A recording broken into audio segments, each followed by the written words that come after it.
Vous êtes sur TV5 Monde, soyez les bienvenus dans ce nouveau numéro de kiosque, ravi de vous retrouver. Au sommaire, ce dimanche, Donald Trump investit 45e président des États-Unis, une présidence sans état de grâce, question que nous nous poserons. Il accède à la Maison-Blanche avec un fort taux d'impopularité qui s'est manifesté à travers le pays. Donald Trump est attendu au tournant, notamment de l'autre côté de l'Atlantique. En début de semaine, salve contre l'Europe et contre l'OTAN. La relation transatlantique est-elle mise à mal ? Ce sera long, mais la coupure d'avec l'Union européenne sera nette. Mardi, la première ministre britannique Theresa May a exposé le choix d'un futur Brexit intégral avec une sortie du marché unique. Un Brexit qualifié de dur, mais dur pour qui ? À quoi pourrait ressembler la sortie de l'Union européenne dans à peu près 2 ans ? Brexit est arrivé au pouvoir de Donald Trump. Quelle réaction au Forum économique de Davos ? Cette édition 2017 fut-elle en somme celle d'un monde à l'envers ? Les élites se sont interrogées sur la montée des populismes dont elles sont la cible. Il a fini par quitter le pouvoir. L'ex-président gambien Yahya Jammeh a cédé sous la menace d'une intervention militaire et après de fortes pressions régionales. Son successeur avait prêté serment jeudi, soutenu par Dakar. Adama Barrow est-il sous influence sénégalaise ? Pourquoi le Sénégal, mais aussi les pays d'Afrique de l'Ouest se sont montrés aussi déterminés ? Et pour en parler, pour analyser cette actualité, voici nos kiosqueurs. Francis Eloupo, journaliste à la radio internationale africaine, Africa numéro 1, professeur de géopolitique à l'Institut pratique de journalisme à Paris et président de l'Observatoire des réformes et géopolitiques d'Afrique et partenaire d'Europe. Pierre Briançon, correspondant à Paris pour l'édition européenne de Politico, le média américain d'information politique, auparavant correspondant à Moscou et aux États-Unis, puis rédacteur en chef du quotidien français Libération. Par la suite, vous rejoignez le service Breaking News de l'agence de presse Reuters, dont vous dirigez la branche européenne depuis Londres. Pierre Aski, cofondateur du site d'information français Rue 89, une longue carrière de journaliste avec notamment des postes de correspondant en Afrique du Sud, à Jérusalem et à Pékin. Et puis Sarah Daniel, chef du service étranger de l'hebdomadaire français L'Obs, grand reporter encore aujourd'hui. Vous avez commencé votre carrière aux États-Unis, puis vous devenez correspondante de guerre, notamment en Afghanistan et en Irak. Merci à vous 4 d'être ici en plateau pour commenter cette actualité de la semaine. Vous pouvez faire de même depuis chez vous, en nous faisant part de vos commentaires sur notre page Facebook ou sur Twitter avec le hashtag le mot dièse kiosque. Ça y est, c'est fait. Donald John Trump est devenu vendredi à midi heure de Washington le 45e président des États-Unis. Please raise your right hand and repeat after me. I, Donald John Trump, do solemnly swear. I, Donald John Trump, do solemnly swear that I will faithfully execute that I will faithfully execute the office of President of the United States the office of President of the United States and will, to the best of my ability, preserve, protect, and defend the Constitution of the United States. The Constitution of the United States. So help me God. So help me God. Congratulations, Mr. President.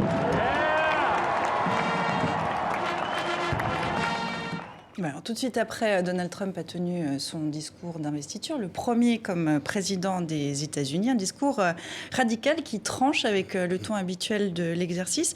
Si vous le voulez bien, on va reprendre ensemble quelques citations. On va commenter évidemment aussi ses premières décisions, puisque c'est allé assez vite comme on s'y attendait. Première chose, un mot qui est revenu, enfin une expression qui est revenue souvent, America First, l'Amérique d'abord. Est-ce que tout est dit ? Sarah ? Très clairement, pendant la campagne, il y a une continuité absolument notable entre ce qu'il a dit pendant la campagne. En effet, America First, c'est ça son programme. Et on a toujours l'impression, je ne sais pas si c'est les commentateurs ou si c'est un vœu pieux comme ça, des gens qui espèrent qu'il va se révéler différent finalement que tout ce qu'il a laissé entrevoir et ce qu'il a exprimé pendant la campagne. Mais finalement, non, il n'y a aucune raison qui change. Donc ça se déroulera à peu près... Pas de posture présidentielle pour Donald Trump ? Il n'y a pas de posture particulièrement présidentielle, non. Il est surtout le président des 45% d'Américains qui l'ont élu. Et on va le voir très très bien se dérouler comme ça. Pour rebondir là-dessus, le quotidien brésilien, on va le voir tout de suite, titrait « Le président Trump inaugure une ère populiste aux États-Unis ».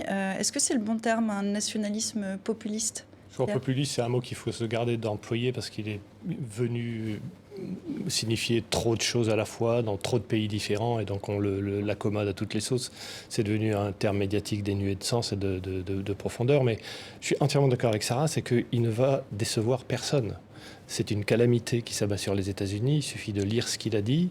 Son discours d'inauguration que vous avez mentionné a été qualifié du discours le plus xénophobe de l'histoire des États-Unis par le Financial Times. C'est pas une gazette d'extrême gauche qui s'excite parce qu'un crypto-fasciste accède à la Maison-Blanche. C'est littéralement, on va voir ce qu'il veut dire.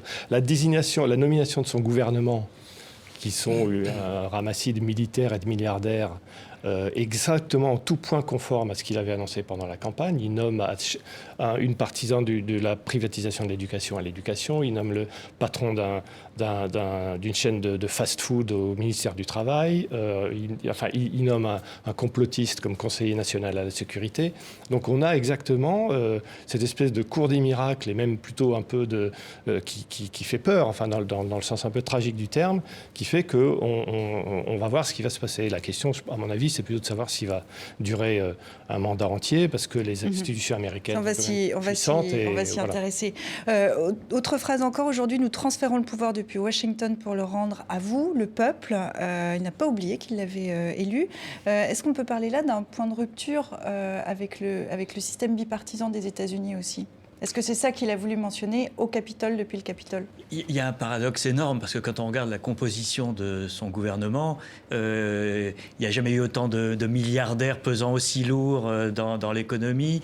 Il y a le poids déterminant d'anciens de Goldman Sachs qui ne sont pas véritablement l'incarnation du peuple, et en tout cas pas l'incarnation de ceux qui ont cru en Trump pendant la campagne électorale, qui était cet électorat des victimes de la mondialisation.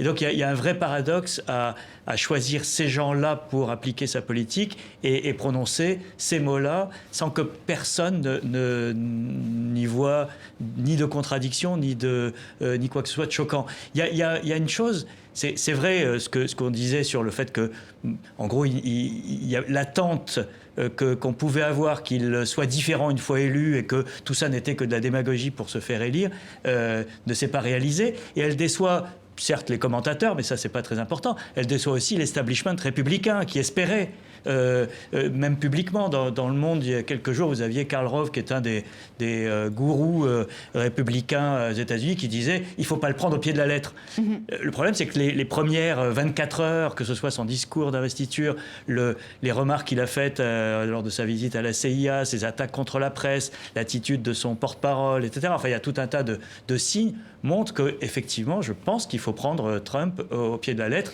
et il est en train de montrer qu'il fait ce qu'il dit, et il a dit ce qu'il allait faire. Mais Karl Rove disait qu'il ne fallait pas le prendre au pied de la lettre. En même temps, il remarquait qu'à la Maison-Blanche, ses conseillers étaient particulièrement pauvres intellectuellement. Oui, donc pour ça, il était quand même assez déçu. Et c'est peut-être ça la petite latitude qu'on aurait pu espérer avoir, c'était qu'il s'entoure particulièrement bien. Oui. Alors, des gens, il y a un domaine, il y a un petit bémol juste qui est presque rassurant, non pas qu'il va y chercher à tout prix. Je suis d'accord avec vous sur le fait qu'il faut se rassurer, parce qu'on dit que ce n'est pas possible, la calamité est telle que ça ne peut pas se passer. Donc on cherche le moindre. Mais on a déjà vu au moment des auditions devant le Congrès de son staff du secrétaire d'État, en gros de politique étrangère et du ministère de la Défense, qui sont deux choix qui ne sont pas les plus irrationnels et les plus absurdes ou les plus idiots qu'il ait fait. On a déjà vu les divergences qui se produisent entre ce staff-là et ce que Trump a dit, notamment sur la Russie. Aussi bien le secrétaire de la Défense que le secrétaire d'État ont des positions classiques qui sont dans la tradition de la politique étrangère américaine. Donc est-ce que ce sont ceux-là, les professionnels, entre guillemets, de l'establishment de politique étrangère qui vont l'emporter, ou est-ce que Trump va vouloir leur imposer ses vues ? Ça va être une contradiction interne et des divisions internes. C'est que le cabinet aura plus de latitude sur la politique étrangère que dans un attelage classique. Pour l'instant, on n'en sait rien. Est-ce que c'est une des options ? Mais dans ce cas-là, est-ce qu'elle est inquiétante aussi ? Alors Pierre parlait de calamité tout à l'heure. Je pense qu'on a affaire effectivement à une calamité. On a surtout affaire à un président qui quand même considère que le mensonge participe de l'art du discours. Parce qu'il démarre quand même il démarre son mandat sur suis des mensonges. Disant hier devant les membres de la CIA que 1,5 million de personnes avaient assisté à son investiture. L'occasion pour lui, évidemment, de dénoncer un complot ourdi par la presse qui aurait dénombré 250 000 personnes au lieu du 1,5 million que lui aurait dénombré. Mensonge plus grave encore, c'était pendant son discours, lors de son discours d'investiture, où il décrit un pays en plein chaos. Un pays qui n'existe au fond que, dans son imagination. Alors, que tout le monde sait quand même que, Obama laisse ce pays dans un état relativement respectable, avec ce qu'on appelle un plein emploi relatif. Hein. Il n'y a pas de récession aux États-Unis, il y a une sécurité relative également, il y a surtout quand même une économie qui a plutôt relancée. Enfin, on n'est pas dans le chaos qu'il décrit, puisqu'il considère que dans les 30 dernières années, rien n'a été fait aux États-Unis, ce qui n'est pas très élégant vis-à-vis de ses autres d'ailleurs, puisqu'on n'invite pas ses prédécesseurs pour ensuite les insulter de cette manière-là. Alors, je pense qu'au-delà de ce qu'on peut considérer comme une forme d'improvisation, il y a quand même un corpus idéologique aujourd'hui que cet homme incarne à la Maison-Blanche. Nous avons affaire, en fait, à un cocktail tout à fait intéressant où l'on retrouve, effectivement, je parlais de mensonges, des mensonges calculés dans le discours. Il y a une forme de paranoïa, du coup, populiste, qui est parfaitement instrumentalisée. Il y a le culte de l'homme providentiel, parce que rien avant lui n'avait existé. C'est lui, enfin, qui va pouvoir, donc, inventer cette Amérique et surtout aller à l'assaut de ce chaos fictif. Et puis, il y a le protectionnisme, l'isolationnisme, le nationalisme. Tout cela, ça fait partie d'un corpus idéologique auquel il faut rester attentif. Et il faut surtout rester attentif aux remèdes que cet homme va apporter à ce chaos qui reste purement imaginaire. Et une partie des Américains y est très attentive, puisqu'il y a eu des manifestations samedi au lendemain de l'investiture, des manifestations qui ont réuni plus de monde encore que l'espéraient les organisateurs. On a en tête ces images de Marie-Rose dans les principales villes du pays. Il n'a pas d'expérience politique, pas d'expérience diplomatique ou militaire.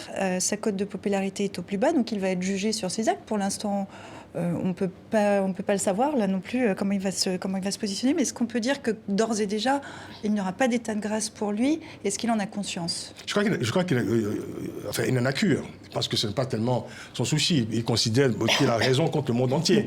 Il y a quand même une attitude. Je pense que on sous-estime souvent, la psychologie de nos gouvernants. Et je pense que c'est essentiel. Et c'est vrai que quand on va sur ce terrain-là, on se fait... Évidemment, les réseaux sociaux s'enflamment. On considère évidemment qu'il y a une sorte de charge comme ça contre certains individus. Mais il y a quand même une idéologie populiste, pour le coup, et on s'entend bien quand on dit ça, à l'œuvre aujourd'hui, aux États-Unis, elle a été portée au pouvoir.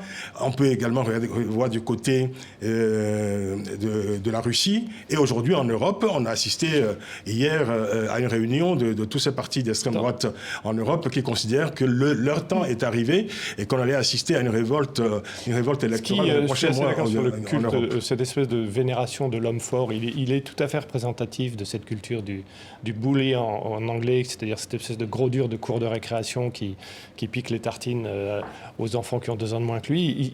Il se soucie très peu de savoir s'il va décevoir ou pas, puisqu'il pourra le mettre au compte d'un complot des médias, comme il a déjà commencé ce matin. Il s'est réveillé ce matin, il a envoyé 2 tweets, comme s'il a que ça à faire après cette photo, elle aussi terrifiante de le voir dans la Maison-Blanche au bureau ovale. En train de signer, en l'occurrence, un décret contre l'Obama. Une mauvaise série télé américaine. C'est son premier décret présidentiel. Pour défaire ce que Obama avait fait, parce que ça fait partie de ses promesses, et tout en s'étant engagé à ce que la fin de l'assurance santé pour tous, qui était la grande réforme Obama, ne se traduira pas par la perte de l'assurance santé pour aucun Américain. C'est ce qu'il a promis. Donc on va voir comment il va le faire. Mais il aura toujours une explication quand les sondages vont baisser. Ce sera la presse, ce sera les complots de Hillary Clinton ou des autres. Mais et si finalement il faisait le job? Est-ce qu'on peut s'attendre à... Vous souriez, mais est-ce qu'on peut... Reagan, quand il est arrivé, ça n'est pas un Reagan. Tout le monde était un peu... Est-ce qu'on peut imaginer un Reagan 4.0? Ce n'est pas un Reagan. Mais non, Reagan... Non. Reagan était entouré des meilleurs spécialistes de l'establishment républicain. Il y a des noms qui sont restés dans l'histoire jusqu'à aujourd'hui, à la défense, aux affaires étrangères, à l'économie, qui... à la fois pallier les insuffisances du président, et en même temps, il était l'arbitre de ce qui se passait en son entourage, mais avec une vraie expertise, un vrai professionnalisme qu'on ne voit pas aujourd'hui. La différence aussi, c'est que sur la forme, Trump a décidé de mettre le pays sous tension. On n'a jamais vu, effectivement, vous l'avez dit, un discours d'inauguration qui n'est même pas une phrase rituelle « je serai le président de tous les Américains ». Non, je suis un président de combat et ceux qui sont contre moi sont les ennemis du patriotisme. Président de la vengeance, encore une fois, il a assumé finalement ce populisme de division. Il n'y a aucune raison que ça change. Mais moi, ce que je trouve très préoccupant, c'est aussi la riposte. Parce qu'on voit que donc, toute l'opposition à Trump est en train de se préparer. Et on risque d'assister presque à un déficit de démocratie aux États-Unis. Alors, est-ce que ça pose la question des institutions américaines? Est-ce que les institutions américaines sont assez solides pour digérer un président comme Trump? Mais déjà, avant de parler même de ces institutions et de la manière dont elles vont résister, est-ce qu'il pourrait y avoir une procédure, un moment d'impeachment, etc., on assiste à des États qui sont donc des États pas unis, mais désunis, divisés. Et si vous avez vu les déclarations même de Michael Moore, alors lui, il a l'habitude un petit peu de ces... Alors lui il avait prédit qu'il gagnerait. Un populisme qui finalement va s'opposer à un autre populisme et des méthodes presque antidémocratiques qui risquent de mettre à feu et à sang l'Amérique avec des dangers certains. L'une des clés va être la relation évidemment entre le président et le Congrès. Alors le Congrès est aujourd'hui dominé par les républicains, mais ce sont des républicains classiques pour la plupart, qui aujourd'hui évidemment sont obligés de jouer le jeu du président parce qu'il a cette légitimité, mais il faudra voir dans quelques mois, lorsque un certain nombre de mesures ne correspondront pas à l'agenda républicain classique, si la majorité républicaine du Congrès joue le jeu. Je suis d'accord qu'ils dominent, et c'est je pense, les républicains du Congrès qui vont imposer qui vont gouverner de fait, mais ils sont de moins en moins classiques. C'est-à-dire le Congrès républicain qui a été élu là est quand même très issu de ce qu'on appelait le Tea Party, c'est-à-dire cette variante républicaine ultra-religieuse, très agressive vis-à-vis d'Obama, qui n'en font jamais accepter l'élection d'Obama, et en partie d'ailleurs parce que c'est un président noir, il faut quand même nommer les choses comme telles qu'elles sont. Et donc, il y a un scénario que j'ai entendu qui est que c'est le Congrès qui va mener un agenda conservateur, ultra-conservateur, alors très cohérent, pas du tout hystérique et contradictoire et le grand n'importe quoi qu'a défendu Trump, un agenda très cohérent, va lui imposer son agenda, il va tout signer parce que il sera d'accord en gros avec ce qu'on lui expliquera qu'il faut qu'il fasse, et ils le soutiendront pas dès qu'il y aura la moindre incartade qui justifiera un impeachment. Comme vous dites, c'est assez cohérent. Parce que leur homme à eux, c'est Pence, le vice-président, qui lui est un conservateur vraiment pur et dur, qui sait où il veut, alors que Trump a ce côté, marié 3 fois, je suis pour l'avortement, etc. Mais sur quelle mesure, finalement, les questions sociales, il est moins républicain mais sur quelle mesure, finalement, il serait en désaccord ou en porte-à-faux? Je ne crois pas qu'ils soient en désaccord, ils n'en auront plus besoin. Il n'y a pas vraiment de... Non, mais peut-être qu'ils n'en auront plus besoin, ils ne le trouvent pas présentable. Sur l'environnement, sur le grand capital, sur même l'isolationnisme vis-à-vis de l'Europe, ils sont tous d'accord, non? Et le garde-fou du système aujourd'hui, c'est Paul Ryan, c'est le leader républicain du Congrès, parce que c'est lui qui a le seul contre-pouvoir qui peut s'opposer au projet de Trump. Donc Donald Trump est très attendu. Il est très attendu en Europe également. Cette semaine, il a lancé une salve contre l'Union européenne dans une interview au journal allemand Bild et au britannique The Times. Il porte un nouveau coup à la relation transatlantique, salue le Brexit, juge l'OTAN obsolète, critique la chancelière allemande. Et si ces critiques, dans le fond, étaient la marque d'un désintérêt, plus que d'un désamour. Vous savez, en fait, les opinions de Trump sur l'Europe, je pense que ce sont des vieilles opinions. Il y a rien de nouveau, finalement. Là, il y a un recul, il y a un retour en arrière extraordinaire, parce que dès le début des années 90, on entendait déjà aux États-Unis, il y avait un courant d'opinion qui espérait que l'Europe ne se construise jamais. C'est un courant anti-européen, au fond. Entre-temps, c'est un peu tassé, parce que l'Europe, évidemment, a continué de se construire. Sous Obama, il y a eu plutôt une sorte de gentleman agreement entre les États-Unis et l'Union européenne. Et là, ce que nous dit Trump, c'est simplement le retour des vieilles idées de l'alliance américaine et britannique contre l'Europe continentale. Ce n'est rien d'autre que ça, mais ça reste purement, une fois de plus, dans le registre de l'incantation. On n'est pas du tout dans le registre de la diplomatie ordinaire. Mais est-ce qu'on peut dire que l'Europe, c'est pas la priorité de Donald Trump, qui nous parle plus de la Russie et qui nous parle plus de que ce n'était pas la priorité d'Obama non plus. C'était pas sa priorité. Mais comme je disais, il y avait une sorte de gentleman agreement qui faisait que, quand même, qu'il y avait, je dirais, ils étaient en bonne compagnie. L'Europe et les États-Unis étaient plutôt en bonne compagnie, en bonne intelligence. Ce qui est nouveau, en fait, c'est qu'on a un homme qui émet des propos absolument méprisants à l'égard de l'Europe continentale, exalte une fois de plus l'alliance avec la Grande-Bretagne, mais ça, ce n'est pas nouveau. Mais ce sont les coups portés contre l'Europe par Trump arrivaient à un moment particulier de l'histoire européenne. Avec le Brexit. Non, mais avec le Brexit, on est particulièrement affaibli. Il y a 3 élections qui se profilent là, qui pourraient se solder douloureusement pour l'Europe, du Danemark jusqu'à la France, finalement, en passant par l'Allemagne. Et puis, il y a aussi une sorte de conjonction d'intérêts de gens qui ne sont pas forcément, d'ailleurs, ni des populistes, ni des gens qui sont contre l'Europe, mais qui appellent aussi l'Europe à se prendre en main. On le voit, c'est des think tanks, la Carnegie, qui commencent à dire, finalement, ça serait peut-être le moment qu'on revoie l'OTAN, que l'Europe augmente sa défense, en fait, qu'elle se prenne en charge. L'OTAN obsolète, est-ce qu'il a raison, Trump? Est-ce qu'il ne dit pas tout haut ce que certains pensent tout bas?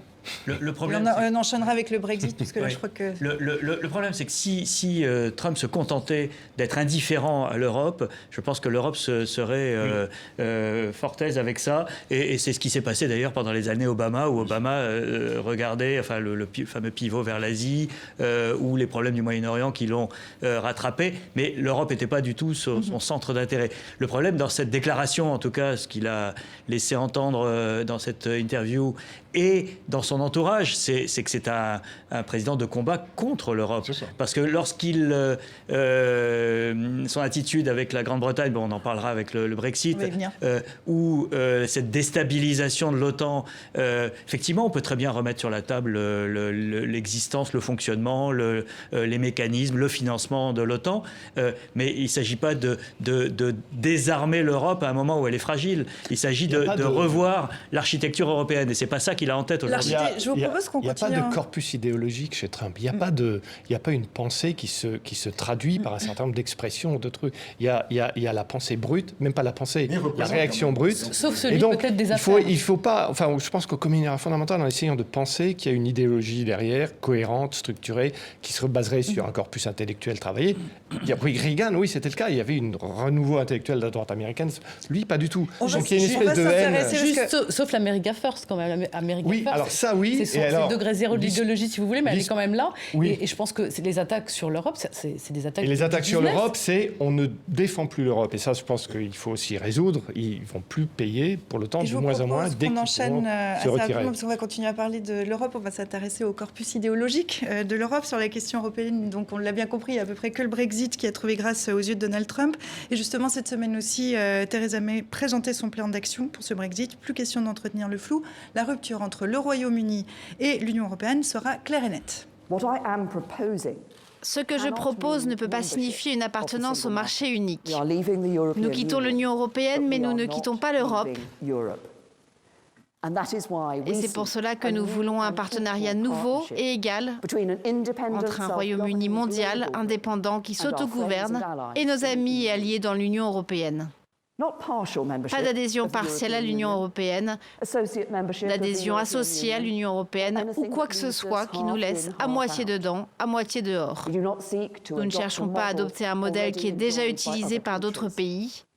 Nous ne cherchons pas à garder des morceaux de l'adhésion alors que nous partons. Non. Le Royaume-Uni quitte l'Union européenne et mon travail est d'avoir le meilleur accord pour le Royaume-Uni en partant. Voilà, un exposé en 12 points qui doivent guider le gouvernement britannique pendant la négociation. Est-ce qu'on y voit plus clair, Pierre ? On y voit plus clair parce qu'elle a finalement compris que le Brexit ne pouvait être que hard, pour reprendre une terminologie qui n'avait pas de sens, puisque on n'a pas le choix, il n'y a pas de soft Brexit, c'est une vue de l'esprit. C'était une vue de l'esprit britannique, notamment de la part des partisans du Brexit qui cherchaient à faire croire à l'opinion que ça pourrait bien se passer, qu'on négocierait toutes sortes d'accords traditionnels. L'Europe leur a dit non, on divorce d'abord et on verra après. Donc ils sont rendue à l'évidence, et elle finit par faire contre mauvaise fortune bon cœur, habiller la contrainte d'une espèce d'idéologie un peu bizarroïde où elle veut rendre la Grande-Bretagne plus globale qu'elle n'était, comme si Londres était une ville fermée à l'étranger où on ne parlait pas l'anglais, on ne parlait pas 57 langues et où il n'y avait aucun restaurant, il n'y avait que des restaurants de cuisine anglaise. Donc c'est absolument hallucinant qu'elle se soit rendue aussi vite dans cette espèce de vision très étriquée finalement de la Grande-Bretagne et mensongère, parce qu'alors parlons des mensonges qui sont proférés sur sa capacité à avoir un accord commercial avec les États-Unis où elle se précipite courbée dès la semaine prochaine pour renouer soi-disant la fameuse relation spéciale entre guillemets entre les deux pays. Au prétexte que Trump lui aurait assuré que la Grande-Bretagne serait en tête de la queue pour signer des accords de commerciaux avec les États-Unis. Ça va prendre d'abord. Le Royaume-Uni n'a plus d'experts pour négocier des accords commerciaux puisque tous les experts étaient à Bruxelles. Donc il faut qu'ils embauchent des compétences qu'ils n'ont pas. On parle de centaines d'agents publics de haut niveau pour pouvoir négocier des traités qui mettent des années et des années à être négociés.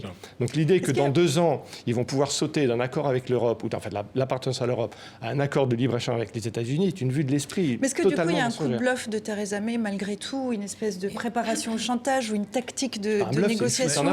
Moi, je ne pense pas du tout que c'est une fuite en avant. Je pense que moi, je m'attendais à ce qu'elle s'exprime de manière aussi radicale, parce qu'il faut quand même rappeler qu'elle n'était pas pour le Brexit, Theresa May.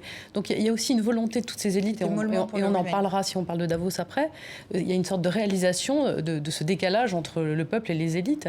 Et donc là, il faut aussi traduire la volonté qui s'est exprimée du peuple, d'où tous ces débats aussi sur le fait est-ce qu'on va solliciter le Parlement britannique pour mettre en œuvre le Brexit, etc. Non, là je ne suis pas d'accord avec vous, parce que le peuple en question, au moment de Brexit, elle a choisi d'interpréter Brexit. Elle était contre Brexit, elle n'a pas beaucoup parlé pour pendant la campagne. Elle était même remarquable par son silence absolu dans la campagne. Mais elle a choisi d'interpréter Brexit comme avant tout la fin de l'immigration. Écoutez, il y a beaucoup de gens, il y a beaucoup de gens qui contestent. Enfin, c'était un vote complexe. Si vous voyez tous les reportages qui étaient à ce moment-là, qui sont sortis. Les reportages, j'en sais rien. Non, mais les reportages en Grande-Bretagne à ce moment-là. Et les gens qui étaient sur place, et les gens que j'ai pu interroger, inattendu, compliqué, et comme tous les votes, on ne peut pas le réduire à une seule chose. En tout cas, elle l'a réduit à ça. Il n'y a que ça qui compte pour elle. Enfin, on ne pouvait pas écluser ça. Il y avait une violence de xénophobie qui s'est exprimée à ce moment-là. Et évidemment, comme on peut dire qu'un certain nombre de questions politiques en France se sont jouées sur l'islam, là sur le refus des étrangers, ça a été extrêmement... Je ne crois pas que Royaume-Uni soit devenu xénophobe du jour au lendemain. Pierre, vous voulez intervenir ? Je pense qu'il y a une dimension qu'il ne faut pas oublier dans l'attitude de Theresa May, c'est Trump. C'est-à-dire, je pense qu'elle elle se sent pousser des ailes parce qu'elle pense qu'effectivement, l'administration Trump va lui ouvrir les bras et va la considérer comme un allié historique et solide face à ces Européens divisés qui compteront de moins en moins. Et ça alimente tout ce rêve de nouvelle puissance globale que Boris Johnson ou Theresa May sont en train de vendre à l'opinion britannique, qui risque de tomber de haut parce que pour l'instant, on ne voit pas très bien, d'autant qu'il y a un certain nombre de contradictions. Ils veulent aussi signer un accord global avec la Chine. C'est un axe depuis plusieurs années de la diplomatie économique britannique. Or, Trump est en train de déclarer la guerre commerciale et voire autre avec la Chine. Donc on est dans un tissu de contradictions, mais il est certain que le Trumpisme est la toile de fond de ce que vient de faire Theresa May. L'inspirateur de la politique étrangère, je vais dire malheureusement, et en dépit de toute salubrité intellectuelle, l'inspirateur de sa politique étrangère, c'est Boris Johnson, qui est le petit Trumpillon britannique, quand même. Boris Johnson, d'ailleurs, y compris dans la coiffure. Qui qualifie François Hollande. Patrick Boucheron du Collège de France, qui vient de faire le pédant il y a 15 jours, a une leçon exceptionnelle où en 5 minutes, il analyse le phénomène Trump et Boris Johnson en analysant le phénomène des clowns maléfiques dans l'histoire des pouvoirs politiques. C'est brillant, je conseille à tout le monde de lire. Boris Johnson, d'ailleurs, qui considère que l'Europe équivaut à l'occupation allemande. On en voit un peu quand même les références. Hein. Non, mais la question est de savoir finalement si les Britanniques quittent l'Europe pour les bonnes raisons. Parce que tout à l'heure, Pierre évoquait quand même... le thème qui avait dominé la campagne pour le Brexit, c'était quand même l'immigration. Or, les enjeux européens pour les Britanniques dépasse de loin la question de l'immigration et qu'il faut maintenant mettre en place les bonnes raisons pour pouvoir quitter. Il faut pratiquement faire, je dirais, une sorte de dossier après Brexit, après le référendum, pour justifier pourquoi la Grande-Bretagne va quitter l'Union européenne, sans compter toutes les contradictions qu'il y a au sein du Royaume-Uni. Parce qu'évidemment, il faudra aussi gérer la question de l'Écosse, etc., qui préfère quand même se rapprocher de l'Europe plutôt que d'en sortir. Mais c'est vrai que Pierre Aski a raison. Il y a l'ombre portée de Donald Trump. Parce que Donald Trump, c'est quand même l'homme qui veut démanteler l'ONU, se rapprocher de la Grande-Bretagne, s'éloigner de la Chine, se rapprocher de la Russie, de dénoncer l'ALENA, l'accord en Amérique latine. Alors, tout cela, ça fait un peu désordre. Mais c'est vrai que Mme Theresa May a aujourd'hui, effectivement, une bonne raison, je dirais, pour se tourner vers les électeurs britanniques. Elle a dit, écoutez, nous avons un allié sûr maintenant qui est à la Maison-Blanche. Mais ce que je voulais dire surtout, c'est que tout cela va durer combien de temps? Parce qu'il faudra une bonne dizaine d'années pour que tout cela aboutisse pour les Britanniques. La question est de savoir si l'Union européenne va se soumettre au chronogramme britannique. Alors justement, la réaction des Européens. Les Européens, on a l'impression qu'ils ont quand même un peu attendu. Normalement, ça va se déclencher d'ici à fin mars, c'est ce que nous dit Londres. Oui, mais il y a le chronogramme britannique qui n'est pas forcément celui de Bruxelles. Comment c'est vu du côté des Européens? Un tout petit élément à ça, c'est qui est passé un peu inaperçu et qui montre à quel point la diplomatie britannique aujourd'hui est en train de s'aligner à très grande vitesse sur la nouvelle administration Trump. C'est ce qui s'est passé sur la Palestine. La Grande-Bretagne était co-sponsor de la résolution de l'ONU, la fameuse résolution qui a fait beaucoup de bruit il y a quelques semaines et que les Américains avaient laissé passer. Et donc la Grande-Bretagne était partie prenante de cette affaire. Et lorsqu'il y a eu la réunion de Paris, les Britanniques se sont retrouvés observateurs et non plus acteurs de cette réunion. Et lorsque la France a voulu faire approuver par les 27 autres pays la déclaration de Paris sur la Palestine, les Britanniques ont mobilisé quelques pays d'Europe centrale et ont fait bloquer ce processus qui n'a même pas été inscrit à l'ordre du jour. C'est-à-dire qu'il y a eu un tournant à 180 degrés, un virage à 180 degrés sur cette question qui, comme par hasard, épousait la position de la nouvelle administration Trump, alors qu'autrefois, l'administration Obama était favorable à ce processus. C'est un élément, je pense, non négligeable qui montre que les Anglais sont devenus aujourd'hui le fer de lance autoproclamé d'ailleurs, sans qu'on leur demande quoi que ce soit, de la diplomatie de Trump. Francis, parce qu'on je veux juste insister sur le chronogramme, parce qu'évidemment, bientôt, il faudra renouveler le Parlement européen. Donc, il n'est pas question qu'à cette échéance-là, les Britanniques soient encore, je dirais, au sein de l'Europe. Donc, c'est vrai que les Britanniques se hâtent lentement pour sortir de l'Union européenne. Il me semble aujourd'hui que c'est l'Union européenne qui a plus avantage à accélérer le chronogramme plutôt que les Britanniques. Il faut conclure ce Brexit. Et le côté hard du Brexit viendrait plutôt, d'ailleurs, de Bruxelles, davantage que de Londres. Je pense que les Européens ont aujourd'hui intérêt à clarifier définitivement leurs relations. Je crois qu'ils ont fait quand même sans faute. S'il y a de bon ton de cracher sur l'Europe ou de se moquer des divisions européennes, jusqu'à présent, sur l'affaire du Brexit, c'est un sans faute. Il n'y a pas de division européenne, malgré toutes les tentatives des Britanniques. Tout le monde avance en ordre absolument parfait. L'attitude qui est formulée par Michel Barnier et qui est très bonne, c'est de dire on divorce d'abord et après éventuellement on parlera d'autre chose. Donc je pense que c'est très carré, très dépassionné. Vous voulez partir, ben voilà les conséquences, dresser la liste de ce qui va se passer. C'est uniquement du côté britannique qu'on a pris ça pour une agression puisqu'on décrit les conséquences des traités en fait. Et donc cette espèce de calme politique et d'éviter la surenchère à la Johnson, à la Boris Johnson de l'autre côté, je pense paye plutôt et je pense va continuer de payer. Mais je voudrais juste revenir d'un mot sur ce qu'a dit Pierre, et en effet, ça me semble crucial, c'est-à-dire ce qu'a révélé cette histoire israélienne, c'est donc la nouvelle force de cet axe Trump-Theresa May, et ça rend d'autant plus crucial les élections à venir sur l'Allemagne et sur... On voit que là, on a nos deux premiers thèmes qui s'entrecroisent. On va voir si ça a été le cas à Davos aussi cette semaine, comment le Brexit, l'élection de Donald Trump ont été perçues, analysées, comprises.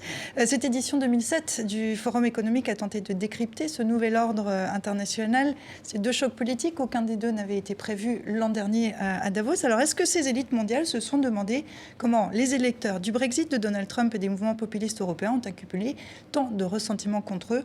Autrement dit, est-ce que l'heure est à l'introspection? On retrouve tout de suite en direct de Genève Stéphane Benoît Godet, le rédacteur en chef du quotidien suisse Le Temps. Bonjour Stéphane, merci d'être avec nous depuis Genève.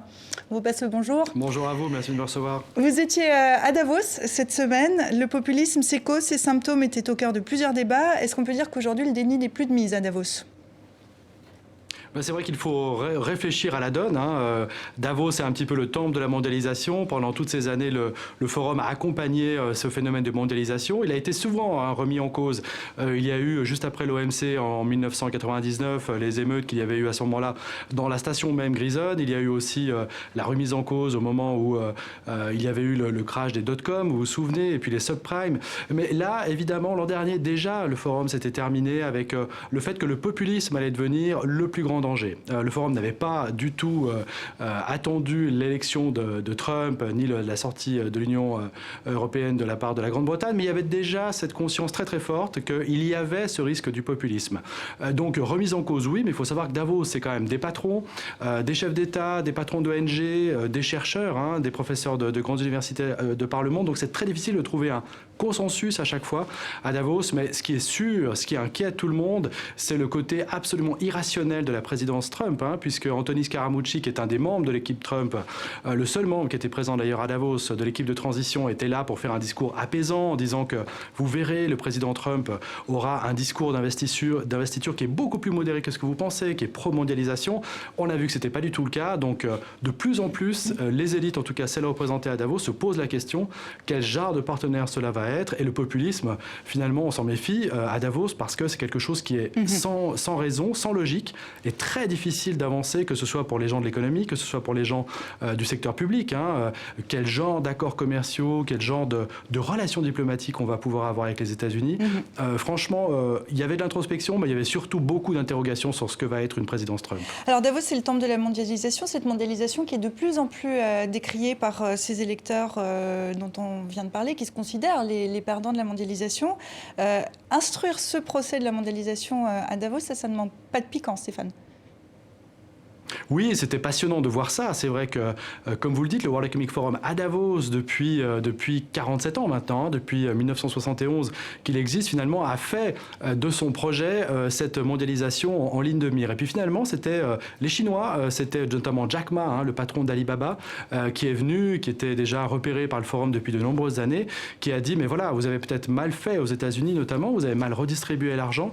Donc, quelque part, on dirait que le forum a couru après l'Est du monde, l'Extrême-Orient, et tout à coup, on rappelle l'Occident dans son dos, il doit revenir en arrière et se poser les questions et de se dire finalement la mondialisation, oui, elle a permis à beaucoup de pays, on parle notamment des BRICS, qui sont sortis de la pauvreté, qui ont une classe moyenne qui est montée, mais finalement les pays occidentaux, eux, ont cette désagrégation sociale et il faut trouver des solutions. Donc il y a beaucoup de débats sur le narratif, le nouveau narratif qu'il faudra avoir pour embarquer ces électeurs, quand bien même c'est considéré en général ici, à Davos, c'était considéré en tout cas que ces électeurs ont été trompés évidemment par les populistes et que typiquement un gouvernement Trump avec que des milliardaires ou typiquement que la solution du Brexit sera quelque chose qui à terme fera mal à la classe moyenne de ces pays. Alors on notera aussi la première participation à Davos et au moment du discours d'ouverture, le président chinois Xi Jinping a plaidé en faveur pour le libre-échange alors que son nouvel homologue américain est lui sur une ligne protectionniste.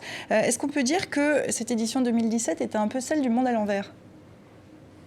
Complètement. C'est vrai que de voir le premier chinois, le président, c'est la première fois qu'un président chinois vient à Davos. Il y a eu des premiers ministres auparavant, mais jamais le président.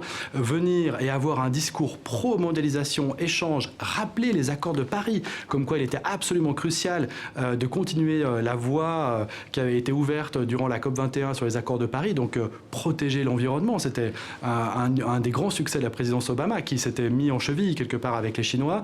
C'est quand même sans dessus-dessous. C'est vraiment un monde qu'on n'aurait pas pu imaginer il y a un an. Xi Jinping a eu un discours très très fort qui a été très apprécié, notamment par la communauté des affaires, notamment par aussi les autres représentants ici du gouvernement et des chefs d'État, parce qu'il a un discours d'ouverture, quand bien même on sait que évidemment la démocratie à la chinoise n'est pas vraiment un modèle, mais c'est un pays qui veut aller vers ce modèle qui est plébiscité par le World Economic Forum depuis sa création, alors qu'on voit les États-Unis en train de se refermer. Donc le monde sans dessus-dessous, des valeurs complètement changées, mais quelque chose finalement d'assez excitant parce que globalement, à Davos, les gens ont l'impression que Trump va faire pchit, que le Brexit, ça va être très difficile. On part pour quelque chose qui va durer 5 à 10 ans et qui va être extrêmement compliqué. Donc ceux qui ont pris des solutions extrêmement radicales pourraient peut-être ne pas avoir le succès escompté. Et les fameuses élections qu'on attend en Europe, Allemagne, Pays-Bas, France notamment, finalement ne pourraient pas aller dans le sens aussi du populisme et des solutions radicales telles qu'on les a vues en 2016. Merci beaucoup Stéphane Benoît Gaudet, vous étiez avec nous depuis Genève. Merci pour ce compte-rendu de Davos et à très bientôt. Excellent dimanche à vous, à bientôt. Merci à vous. Petit commentaire et on va conclure cette grande première partie de kiosque. Ce monde qui émerge, qui va faire pchit, comme on le pense à Davos. Réunis à Davos, j'imagine, se sont penchés sur la question de savoir si Davos en soi n'était pas un puissant contributeur à la vague de ce qu'ils appellent le populisme. Moi, je trouve ça toujours rigolo. Pour conclure rapidement, je vais juste dire une phrase. Il y a 40 ans, on disait cette expression « on vit une époque formidable ». 40 ans plus tard, j'ai l'impression qu'on peut dire aujourd'hui « on vit une époque formidable » où un président chinois vient défendre les vertus de la mondialisation, donc du libéralisme, puisque le libéralisme est synonyme de mondialisation. Pierre. Mais je pense qu'il y a un marché de dupes formidable, parce que aller se réfugier dans les bras de Xi Jinping pour sauver le libéralisme à la Davos, c'est une illusion totale. La Chine, c'est le capitalisme d'État, c'est l'antithèse de la dérégulation à la Davos, et le président Xi Jinping défend évidemment le libre-échange parce qu'il est au milieu d'une transition de modèle économique extrêmement délicate qui va lui permettre d'être un peu plus autarcique parce qu'il veut s'appuyer sur la consommation intérieure, mais qu'aujourd'hui, il a besoin d'exporter, il a besoin d'avoir des routes commerciales ouvertes.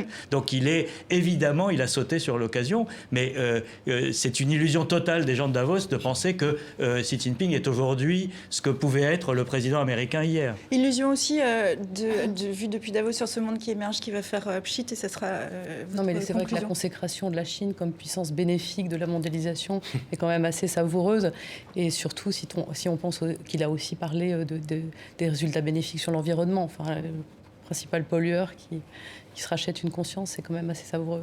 Bon, vaste programme encore. Je vous propose qu'on conclue cette grosse première partie de l'émission et qu'on s'intéresse maintenant à notre seconde prestation de serment de la semaine. Jeudi, Adama Barrow est devenu le nouveau président de la Gambie, en exil au Sénégal, car Banjul, le sortant, continue à s'accrocher au pouvoir après l'entrée en Gambie des troupes de 5 pays d'Afrique de l'Ouest et une médiation en forceps. Yahya Jammeh a finalement quitté le pouvoir et le pays, c'était la nuit dernière.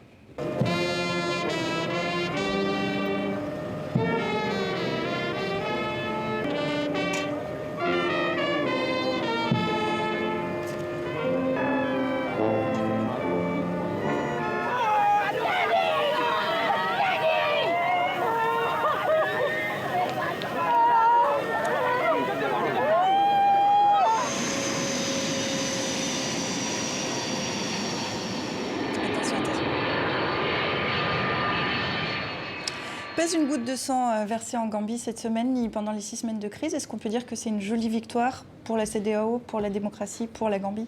C'est une belle, remarquable opération de la CEDEAO. La CEDEAO qui démontre très clairement que l'organisation régionale peut apporter de manière efficace des solutions africaines à un problème africain, à une crise africaine. Parce qu'on a assisté à une opération parfaitement maîtrisée, un protocole de résolution de crise remarquable qui combinait à la fois des initiatives diplomatiques, le rappel de règles politiques, voire des règles démocratiques, et une menace militaire qui finalement n'a pas été mise en œuvre.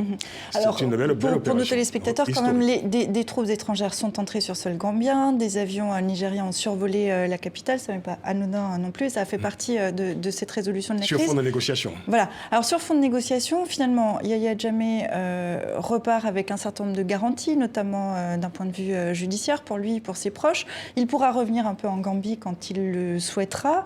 C'est le prix à payer pour la paix en Gambie aujourd'hui ? Je pense que c'était une bonne sortie de crise. Effectivement, on pourrait, dans un monde idéal, se dire que sa place est plutôt au TPI ou à la CPI qu'en exil à Malabo avec les voitures de luxe du fils du président. Mais quand même, c'est assez miraculeux ce qui s'est passé. Je pense que le président Jammeh a été sans doute un très mauvais dictateur, parce que même le chef de son armée a dit qu'il ne tirerait pas une balle et qu'il ne risquerait pas la peau de ses hommes pour sauver ce président. Donc il était assez isolé dans sa posture, et d'ailleurs il avait changé d'avis, puisqu'il avait dans un premier temps accepté le verdict des urnes. Mais ce qui est intéressant, je pense que c'est le précédent que ça crée. La CEDEAO a effectivement montré qu'il pouvait y avoir une action collective régionale. Après, il ne faut pas être non plus totalement dupe. La Gambie, c'est un tout petit pays. Si une crise similaire se produisait au Nigeria, je ne suis pas sûr que les voisins du Nigeria aient les moyens et même la volonté politique de faire respecter ce type de règles. Et quand on voit que dans les pays qui sont intervenus, il y a le Togo, dont le président est quand même relativement mal élu, voilà, on atteint très vite les limites de l'exercice, mais je pense que c'est une belle leçon pour l'Afrique, parce que le fait de refuser le verdict des urnes, c'est quand même, il y a eu un certain nombre de précédents qui se sont mal terminés. Là, ça se termine bien. On fait bien de mentionner le Togo, parce qu'en fait, le Togo et la Gambie étaient considérés comme les deux taches sombres de la démocratie de cette région. La Gambie, évidemment, tourne cette page-là. On espère évidemment que le Togo sera évidemment... Alors, on va s'y intéresser. Est-ce que la page est vraiment tournée aux pages? Je vous propose que dans un premier temps, on regarde déjà une carte de la Gambie, parce que ça explique beaucoup de choses aussi. C'est le plus petit pays d'Afrique continentale. Vous le voyez, c'est un pays qui est complètement enclavé dans le Sénégal. D'ailleurs, entre 82 et 89, les deux pays s'étaient associés en confédération de Sénégambie. Le Sénégal, on l'a vu, était en première ligne pour déloger Yahya Jammeh. On imagine qu'il n'y a pas que des intérêts autour du respect de la démocratie. Est-ce que Dakar a beaucoup à gagner avec ce départ de Yahya Jammeh, et pourquoi? En fait, si Dakar ne s'était pas autant impliqué, on le lui aurait reproché. Dakar fait partie de la CEDEAO. Et je veux dire, du point de vue, si on prend en compte l'histoire et la géographie du Sénégal par rapport à la Gambie, il était tout à fait normal que le Sénégal s'impliquât aussi fortement qu'il l'a fait. Mais n'oublions pas aussi le rôle quand même prépondérant joué par le Nigeria. Le Nigeria a quand même mobilisé des centaines de soldats pour cette opération militaire. Le Ghana également s'est fortement impliqué. Alors on a beaucoup focalisé évidemment sur le Sénégal parce que on considère que le Sénégal pourrait se comporter comme une sorte de tuteur vis-à-vis de la Gambie. Non, la réalité c'est qu'il y a un destin commun entre la Gambie et le Sénégal. Peut-être qu'avec le départ de Yahya Jammeh, le Sénégal pourrait, avec les nouvelles autorités gambiennes, peut-être réactiver ce grand rêve, ce grand projet de la Sénégambie, d'une confédération gambienne et sénégalaise. C'est tout à fait possible. Mais est-ce que ça pourrait être une idée cachée à Dakar, dans les esprits à Dakar? Parce que rappelons qu'il y a aussi, on va regarder une autre carte qui est celle de la Casamance. C'est cette région qui est au sud de la Gambie, qui est enclavée derrière l'enclave, dans laquelle il y a cette rébellion des forces démocratiques en lutte contre le pouvoir central sénégalais depuis des décennies, qui était soutenue indirectement par Yahya Jammeh. Est-ce que là, malgré tout, pour Dakar, il y a quand même cet intérêt-là aussi de la Casamance, et est-ce qu'il n'y a pas un risque de réanimer ce conflit-là? Il y a en permanence le besoin pour Dakar d'avoir de bonnes relations avec la Gambie. La carte résume toute l'équation de ce pays, qui est un fruit de l'histoire coloniale. La Gambie était britannique, le Sénégal était français, et cette géographie étrange est accentuée par le fait qu'il y a un irrédentisme casamançais qui, depuis des décennies, n'a jamais été réglé. Là où effectivement le Sénégal a intérêt à être à la fois ami de la Gambie, mais pas être trop intrusif non plus, c'est que on est dans une région où la souveraineté est quand même observée de manière assez sourcilleuse, et je pense que les Gambiens vivraient mal une tutelle sénégalaise sur leur pays. Donc ce nouveau président, le successeur de Yahya Jammeh, Adama Barrow, qui a prêté serment, il l'a fait sur sol gambien, mais à l'ambassade, donc au Sénégal. Est-ce qu'aujourd'hui, on peut dire que c'est un président sous influence sénégalaise? Rappelons que Adama Barrow, personne ne le connaissait, pour ainsi dire, en octobre, pas sur la scène politique gambienne. Est-ce qu'aujourd'hui, il est sous influence sénégalaise? Écoutez, on pourra le constater, le vérifier dans les prochains mois. Je pense qu'on ne peut pas partir d'un a priori en considérant que parce que, évidemment, le Sénégal lui a apporté aide et soutien pour qu'il puisse prêter serment dans les meilleures conditions, qu'automatiquement il serait une sorte de sous-préfet du Sénégal une fois retourné chez lui. Non, je pense qu'il faut peut-être partir d'un plaidoyer favorable. Il faut dire qu'on a affaire à une région très particulière quand même, la CEDEAO. N'oublions pas que c'est la seule organisation sous-régionale en Afrique dont les habitants possèdent tous un passeport commun. Tous les Africains de l'Ouest possèdent un passeport CEDEAO. Donc il y a effectivement de véritables avancées en ce qui concerne la circulation des biens et des personnes. Je dirais même qu'il y a une sorte de citoyenneté partagée en Afrique de l'Ouest qui n'existe nulle part ailleurs en Afrique. Je pense que cette réalité politique est aussi un des moteurs qui a permis de régler la question gambienne aujourd'hui. Je voulais aussi signaler que ce n'est pas la première fois que la CEDEAO s'implique fortement dans des crises. On a vu la CEDEAO très active dans la crise ivoirienne, très active également au Togo il y a quelques années. Donc voilà, il y a cette réalité régionale qui permet aujourd'hui de considérer que, par exemple, la question de la démocratie devient de plus en plus dans cette région une sorte de critère de convergence entre tous les pays, d'où l'intransigeance de la CEDEAO. Et la CEDEAO a également des instruments de sécurité collective. Et ça, c'est peut-être une pierre blanche dans cette histoire, parce que on l'a vu encore récemment au sommet France-Afrique de Bamako. La sécurité, la France en particulier tient ce discours depuis des années, faire que les Africains prennent en main leur propre sécurité et leur propre capacité d'intervention dans des crises régionales comme ce qui s'est passé au Mali. Et donc là, on a effectivement un bel exemple où, d'ailleurs sans effusion de sang, l'intervention militaire a pesé sur un règlement politique. Concernant ce qui attend Adama Barrow, il n'est pas encore rentré en Gambie. On va revenir rapidement sur les dernières décisions importantes de Yahya Jammeh. En 2014, il fait de l'arabe la langue officielle du pays au détriment de l'anglais. En 2015, il proclame la Gambie République islamique. Retrait de la CPI annoncé il y a quelques mois. Est-ce que Adama Barrow va révoquer ces changements? Est-ce qu'on va revenir à une Gambie plus habituelle? Vous savez que la majorité des Gambiens qui ont voté contre Yahya Jammeh ont considéré depuis plusieurs années toute cette décision comme étant des décisions ubuesques. Il faut quand même dire que la Gambie était un pays très particulier. C'est ce que notre excellent confrère Achille Bembe appelle une satrapie, c'est-à-dire que c'est une sorte de dictature caricaturale comme ça qui s'est nichée au cœur de l'Afrique de l'Ouest. Et Adama Barrow déjà a énoncé qu'il reviendrait sur ce projet de Yahya Jammeh de sortir, de se retirer de la Cour pénale internationale, par exemple. Je crois que le fait d'avoir décrété la Gambie État islamique, il y a très peu de Gambiens qui ont pris cette décision au sérieux, comme d'ailleurs beaucoup de décisions que Yahya Jammeh prenait. Yahya Jammeh aurait pu être simplement, je dirais, un personnage ubuesque et clownesque s'il n'était pas, par ailleurs, un homme d'une grande cruauté et qui a quand même parfois, transformé ses concitoyens en cible de cette cruauté. Et Adama Barrow a déjà annoncé, d'une part, qu'il allait supprimer l'Agence nationale des renseignements, qui est très puissante en Gambie, et puis une commission vérité et réconciliation qui devrait être mise en place. Et on verra évidemment quand il arrivera enfin sur place. A quand même dit, quand il était élu, qu'il ne resterait pas, il ne ferait pas un mandat complet, parce que c'était un peu, je dirais, permettez-moi, disons, c'était le candidat de secours pour l'opposition. Oui, on verra aussi ce qu'il va faire de l'opposition.